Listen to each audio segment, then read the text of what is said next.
I'll start with a fantastic dance by Shostakovich.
Good morning, everybody, and welcome to our service this morning, embracing the possibilities of play.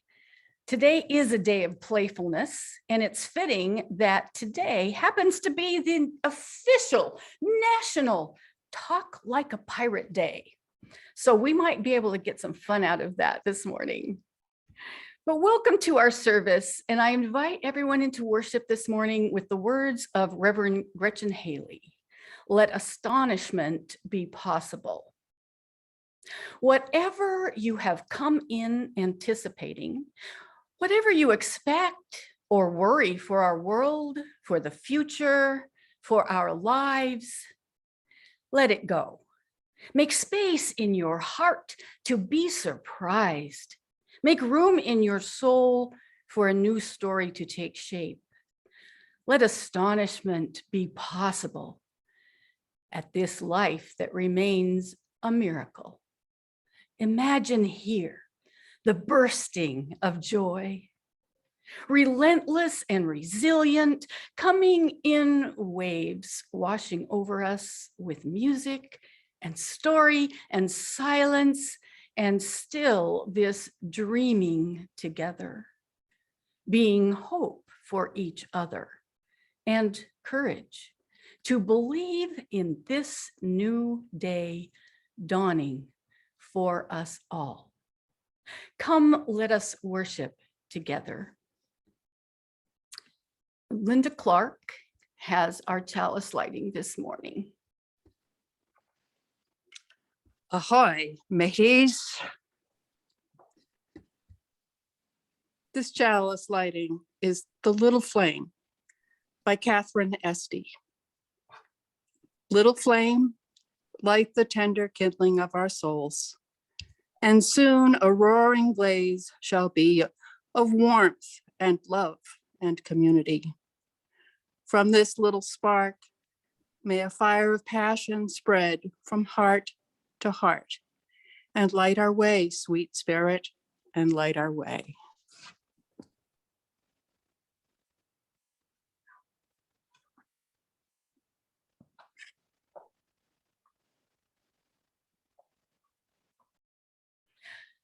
Our opening hymn this morning is Enter, Rejoice, and Come In. Please mute yourself as you sing.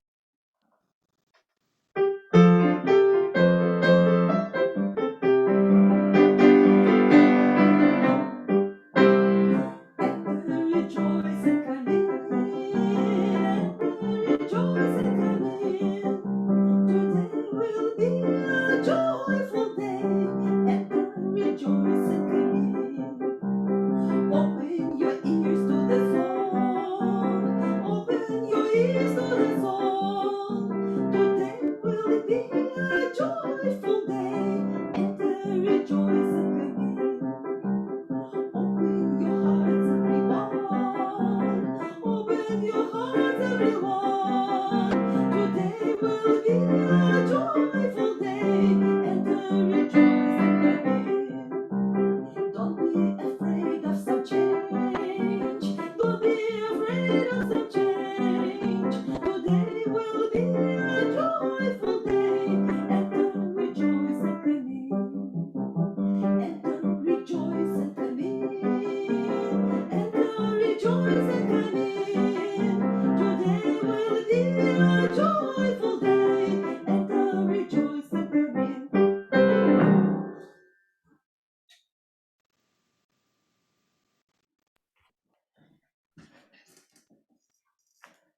This morning I have a story.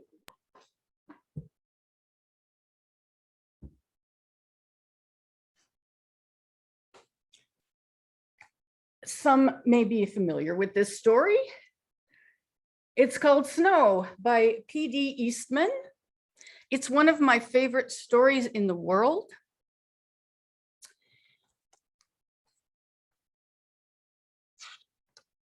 So here we go. Snow by P.D. Eastman. Snow. Snow, snow, come out in the snow.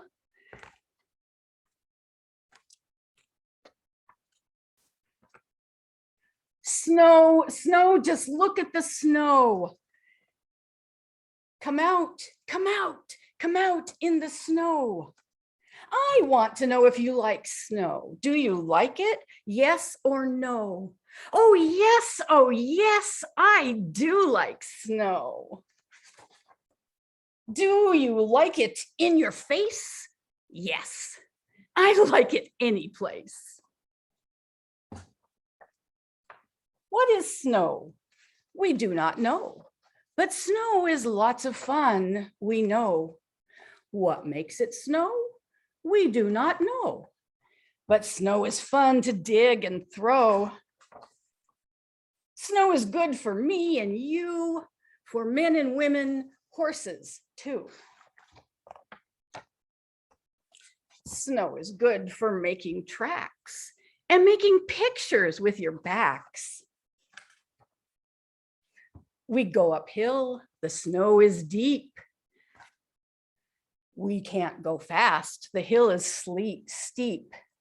We think our dog has gone to sleep. But then we get up top at last and down we come. We come down fast. Sometimes we put on long feet and walk up every hill we meet. Downhill we fly, downhill we sail. Our dog flies after on his tail. You can see the dog. Oh, what a silly thing to do. Are your feet too long for you? Come on, get up, get on your way. We have a lot to do today. Now, take some snow and make a ball. A lot of snowballs make a wall. Put on more snowballs one by one. Soon our fort will be done. Do you like bread? Do you like meat? Come in our house. Come in and eat. Snow is lots of fun, all right. It gives you a big appetite. We had our bread, we had our meat. We give the birds something good to eat. Now make another ball of snow. Push it down, see it go. See it grow and grow and grow. What will we make? Let's make a man. Let's make the biggest man we can. We will call our snowman Ned, but first he has to have a head. His head will have to have a hat. His hat is on. Just look at that. He is so big. He is so tall. He is the biggest man of all. Oh, the sun, it came out fast. I don't think Ned is going to last. Keep that sun away from Ned. The sun is going to his head. The biggest snowman of them all is very, very, very small. The way that sun is coming down, there soon will be no snow in town. Quick, take some, save it from the sun. Take all you can and run, run, run. The snow out there will come and go, but Snow will keep in here, we know. So we will put this snow away and play with it some other day.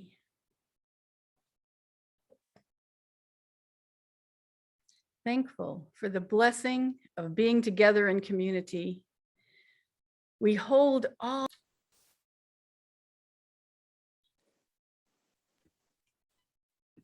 Our reading this morning is the Zenith Drilling Company. The Zenith Drilling Company prided itself on being the best drill bit producing company in the world. In many ways, they had revolutionized the industry using tungsten tipped drill bits. The problem is the competition caught up with them and began to erode Zenith's market share to the point where profitability was in question.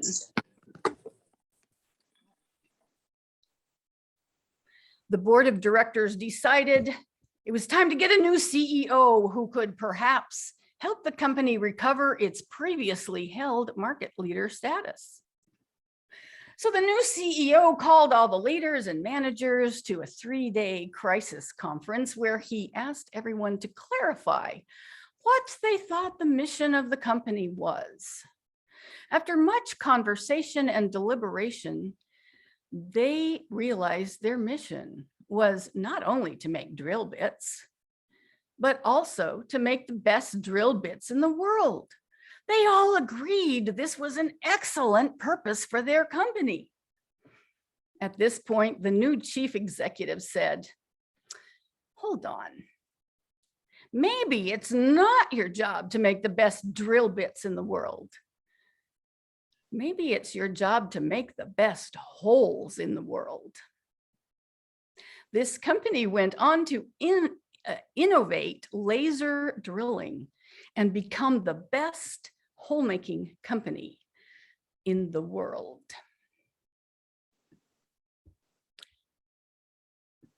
Why did they become such a good hole-making company? Because they played with the idea of their purpose.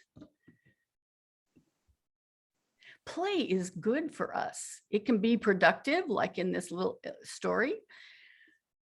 It can be restful. Last spring, I was looking forward to the start of this church year, or at least how I thought it would be. I was looking forward to some challenges. How are we going to do hybrid church?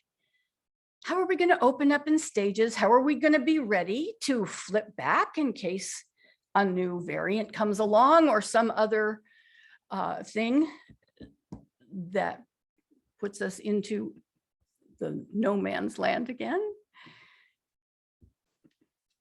I was gearing up for that. I felt up to it after a nice summer of rest. Actually, I was going to work part of the summer because new equipment. If we're going to do hybrid church, we got to have a camera and some equipment. That takes a while to get. Wanted to practice with it. Wanted to be ready for water communion and in-gathering, at least partially in person. Well, you know, plans are, life is what happens when you're making other plans. By mid-July, it became apparent that preparing for what was going to come up was impossible because we really didn't have an idea. Things were changing so fast. And I just got really sad and anxious and worried. How am I going to be ready? And suddenly I realized I can't be ready. This is not something I can anticipate 2 months in advance. And so I asked myself, what do I need right now? Oh, I need R&R. I need rest and relaxation. I need to play with my family. And so I took a break. I went to see my family. We played, we laughed, we relaxed. It was really wonderful for me. I came back to a still evolving landscape. Frustrating. It was so frustrating trying to plan, especially since we really need to be ready to pivot those plans, open quickly or close again quickly on a dime. Well, my friends, I know we can do it. I don't know yet exactly how we're going to do it. It has been coming to me, but we know we can do it. We spent last year on self-care. And what I'm thinking is right now, I am hungry for more play, more movement, more face-to-face, more exploring, more adventure, more joy. I am tired of hunkering down and waiting till things go away, get better, go back to normal. There's no going back. There is going forward.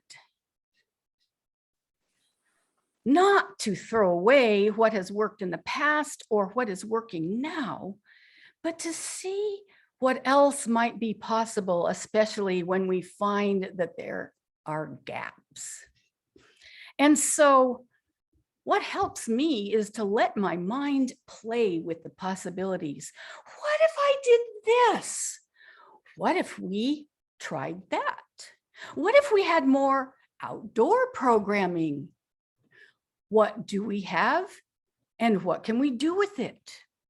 Once I start playing with what ifs, my mind becomes more calm, because a playful approach reminds me that although the restrictions we have right now are a response to a real life threat, the way we work within those restrictions allows us a lot of choice.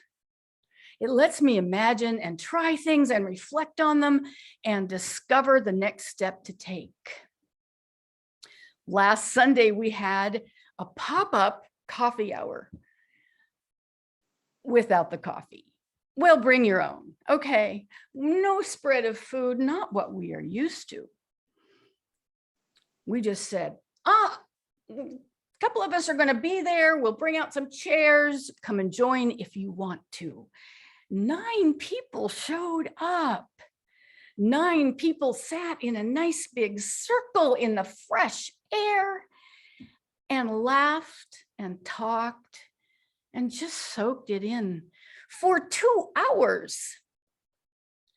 I really had no idea if that pop-up event was going to work, if people were going to be interested, if people would enjoy it, if they did come, or what it would look like or even feel like to be there. But we tried it. We found out. It was really wonderful. And one of the things that was so magical about it is that when it ended, people said lingering goodbyes while we were all putting away the chairs. And went our way, feeling really good, feeling connected, feeling like we had done a thing. And nobody said, let's do this next week. And nobody even said, let's do this again. Because, no, I don't know why because, but I'm going to speculate. I think we're all becoming more aware of how hard it is to make firm plans. It takes a lot of energy, and all this adaptation is exhausting, it's tiring, and so we don't have a lot of extra energy. And so when you have a pop-up event like that and you feel like going, you feel like this is the day to put your foot out there, try something new. You have the energy to go, and then you find out what it's like. And then from then on, whatever happens, we may do another pop-up coffee hour. I think it's probably likely, but we may not.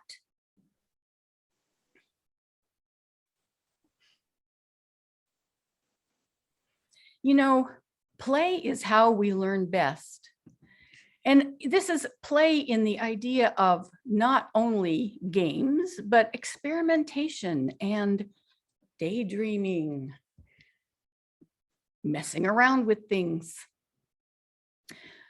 Fred Rogers, also known as Mr. Rogers, is famous for saying play is often talked about as if it were a relief from serious learning. But for children, play is serious learning. Play is really the work of childhood. And another wonderful teacher that I read a lot, Teacher Tom, who runs a play-based preschool in Seattle, says, the kids I teach are learning the way humans are meant to learn, taking risks, falling down, making their own choices, getting dirty, agreeing to their own rules, and engaging in real life experiences like growing food and dealing with conflict. Wow. Kind of sounds like the work of adults too. You know, notice how those children in our story of snow responded to a snowfall. You know, we don't know whether they were looking forward to the snowfall or they had a picnic plan the next day. Either way, here's what they did. They dressed for the weather. They took a step out into the new landscape. They called for friends to join them. Come out, come out, come out in the snow. Could it be that this mindset of play, following the thing that intrigues, delights, compels, and captures us, contains the elements of conditions under which we are most likely to be productive? Could it be that play is baked into us as a way that we are most likely to learn and invent thriving ways to engage with the world? I suggest that play is really the work of all human beings of whatever age. It is a crucial element that enhances our performance, our staying power, and our creativity. It has even led to some of the most important discoveries of the 20th century. Einstein was playing. He was daydreaming. Oh yes, he was trained. He knew the math, he knew the physics. He understood a lot about how our universe works. But he didn't sit down with all of those tools and work out the theory of relativity. It came to him when he was playing with the idea of riding on a sunbeam and going the speed of light and what was happening around him. And as he imagined this, all of a sudden his mathematical mind understood it, and he went on to then prove it mathematically. Play is a resilient and productive way to engage the world. And right now, you know, in many areas, experimental is all we have. This was really already becoming somewhat apparent before the pandemic. Church is changing, our lives are changing, the way things work is changing. But with the pandemic, it's hit many of us upside the head. Of course, and we've had to experiment to keep going. And not all of the experiments have satisfying results. In fact, the very idea of experimenting is acknowledging that many times we will fail. We will fail, although I don't call learning something new a failure. But many of our experiments will not fit the bill, fulfill our vision, or work. Some will, but we have to try a bunch that won't in order to get to the ones that will. You know, I was talking to a group of ministers about this changing landscape one day, and one of them said, yes, our congregation, you know, our leadership, as we have our meetings, we're realizing that if we're going to do a lot of experimenting, we're going to do a lot of failing. And that's okay. But for heaven's sake, if we're going to experiment and experience things that aren't working or satisfying us very much, at least let's have fun doing it. I love that idea. Let's have fun doing it. Let go of the feeling that we have to get this thing right this time and lean into learning together. The other day, the choir got together a couple weeks ago and experimented with singing as a choir during a pandemic with our masks on, and how to bring music into a format where soon some of us will be in the sanctuary and not able to sing along or have the choir sing to us. So the choir got together to record some music.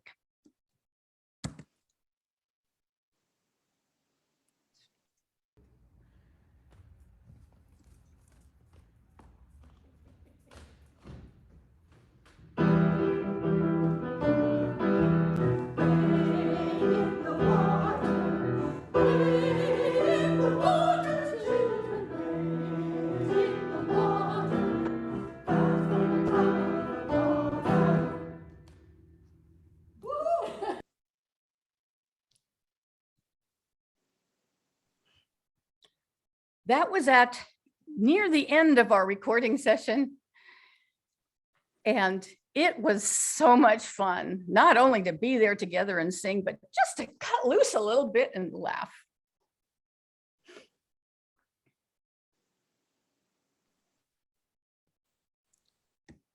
We know how to experiment and try things. And so here are a few of the ideas we've been playing with for an open-ended plan, step by step, perhaps, as it opens in front of us. More in-person events. Now that some of us are vaccinated, and more might be in the future before too long, let's hope. Especially while the weather's good. And speaking of good weather, we have a wonderful weather for the solar jazz this afternoon. Oh, the solar jazz. These folks have been working on it for what, a couple years now. And we're all ready to go a couple of months ago, and got stormed out. Had to start all over. This has been a huge amount of work, and lots and lots and lots of just making different decisions and changes, and on your feet, being ready for the next thing that interferes with your plans. And I just want to say thank you. I want to say thank you to the Solar Jazz folks. A lot of them, of course, are busy setting up Solar Jazz for us right now. I hope many of you can make it. I plan to go play all afternoon because it's a beautiful day, and I love people and I love music. Jazz, in fact, is a particularly great thing to remind us of being playful, because it is one of the most playful forms of music. Here's my quote. Jazz pianist Herbie Hancock, in his memoir, Possibilities, talks about jazz as being present in the moment, open to possibility. many, many, many ways to do it right. That's what we have to remember. There are so many ways to do it right. And so going forward, as soon as it's safe, probably, we'll hope, November. We'll open the sanctuary for the congregation. Before then, by October 15th, we hope to begin broadcasting from the sanctuary so we can practice a little before we have a live audience. One thing at a time, one challenge at a time. Olga and Dennis and me will gather in the sanctuary and experiment with broadcasting from there. We will be learning to adapt again. And with this group and Stephanie in the mix as our expert for all of our equipment, I think it's going to be lots of fun.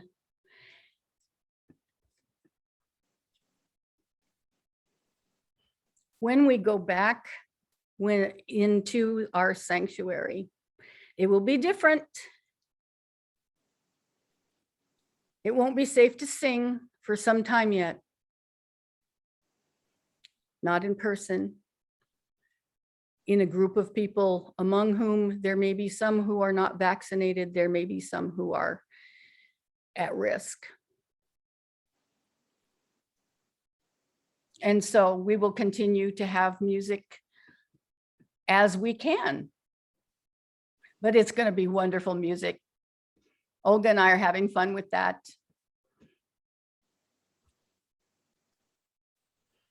It will feel different. We'll be spaced out. We'll have masks on. There will probably not be too many the first day, although who knows? It might be, oh, good, and everybody take a rush. We don't know. It'll be different, but it'll be good. And we will learn to make it better.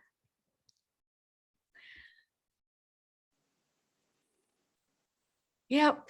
Experimenting means we'll try things that may not work the first time,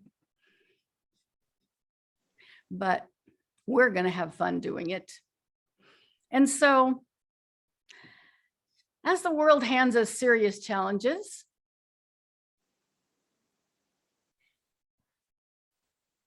we will play.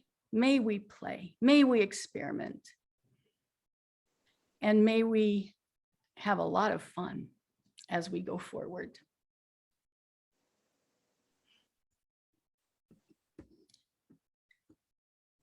Today,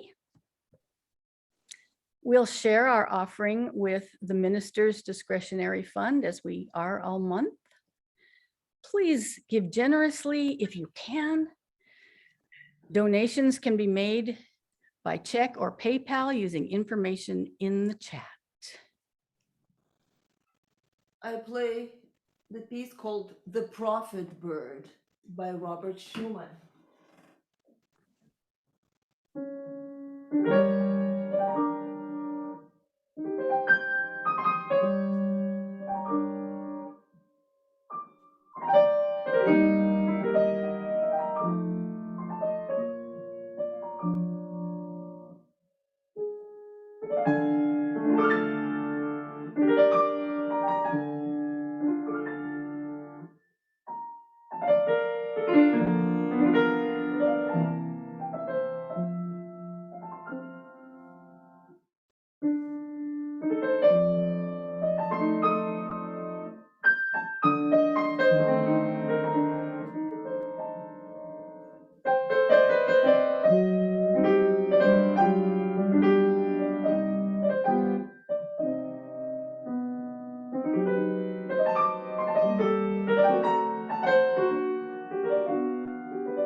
Thank you, Olga. All right, my friends. The time you may or may not have been waiting for is here. It's time for our Talk Like a